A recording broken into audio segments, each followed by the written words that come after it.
Nous sommes encore loin de convaincre la population que nous savons quoi faire. Nous sommes encore loin de convaincre la population que nous savons comment faire pour sortir le pays de cette pénible situation. Le Conseil électoral provisoire est pleinement conscient de cette situation et prendra toute sa part aux efforts nécessaires pour construire la confiance dans le processus électoral. Mesdames, Messieurs, en cette année électorale, j'ose dire qu'aucun parti politique, aucun regroupement politique ne dispose à lui seul de réponses adéquates aux urgences subventionnées. En dépit des divergences politiques, nous devons être conscients du consensus à atteindre. Pas de monde dans la salle là, pas de monde dans le paysage politique là, des solutions amène qui a fait bagaille pour contre lui. Il faut nous mettre tête nous ensemble pour nous arriver à un consensus. Consensus pour changer bagaille dans le pays non. Parce que nous rendons compte qu'on y a pas de aller cacher les voisins, pas de aller cacher les tontons. Cette année charnière nous offre l'occasion de nous interroger sur nous-mêmes en vue d'assumer pleinement nos responsabilités à l'égard de notre pays et de nos concitoyens.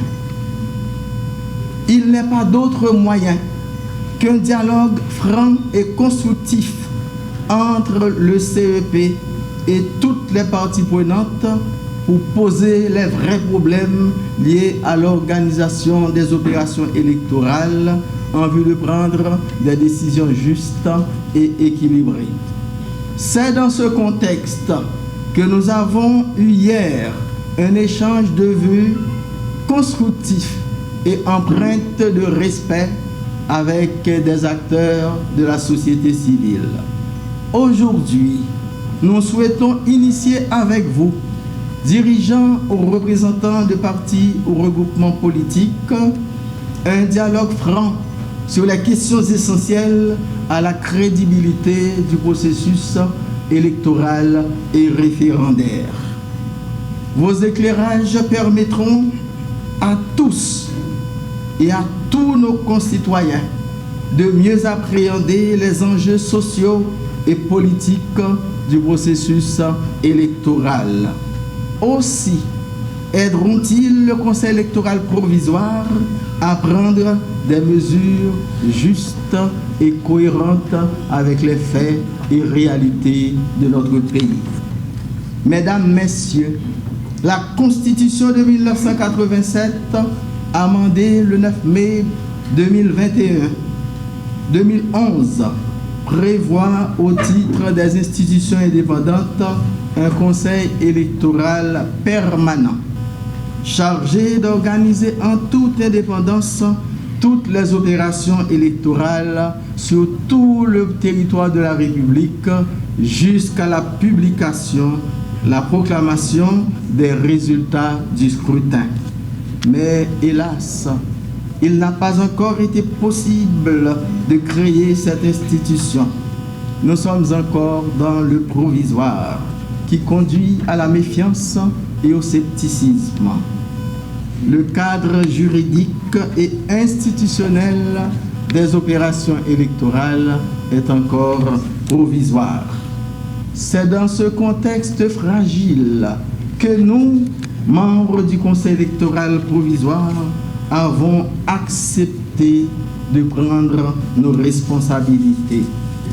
Mesdames, Messieurs, je souhaite évoquer rapidement avec vous les principes qui posent le Conseil dans ce contexte et assurent la cohésion de ses membres. Nous attachons notre pensée et notre conduite au serment que nous avons prononcé par devant la Cour de cassation. Et plus précisément, nous avons juré de nous acquitter de notre tâche avec dignité, le sens de la dignité, impartialité, indépendance et patriotisme. nous saurons agir en toute indépendance et avec détermination pour l'organisation d'élections crédibles dans le pays.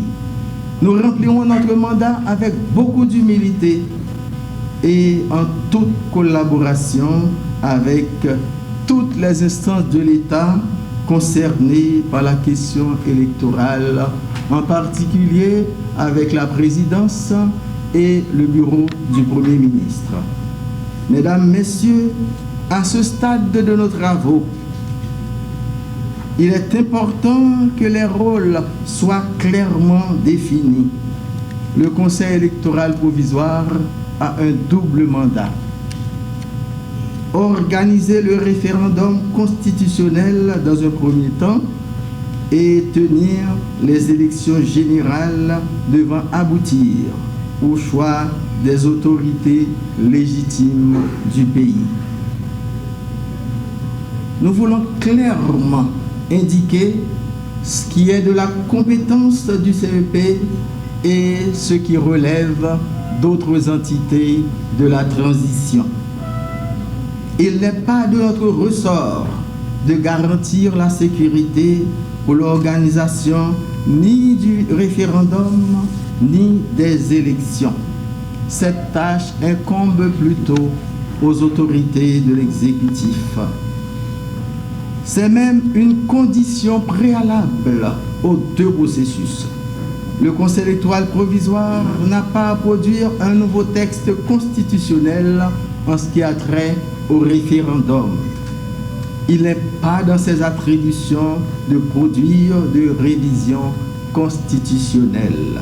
Sa mission est essentiellement technique: planifier, organiser et contrôler les élections sur tout le territoire de la République. Planifier, organiser et contrôler.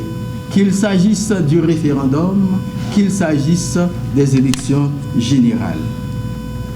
Les prochaines élections ne doivent pas ajouter aux crises qui secouent déjà notre pays, comme c'est trop souvent le cas. Elles doivent bien au contraire nous permettre d'en finir avec l'instabilité politique qui a déjà causé beaucoup de tort au pays. Le CEP restera tout simplement attentif à la légitimité démocratique du processus de modification de la Constitution. L'action du CEP se concentre maintenant sur le renforcement des capacités de la machine électorale afin d'organiser des opérations crédibles sur tout le territoire de la République.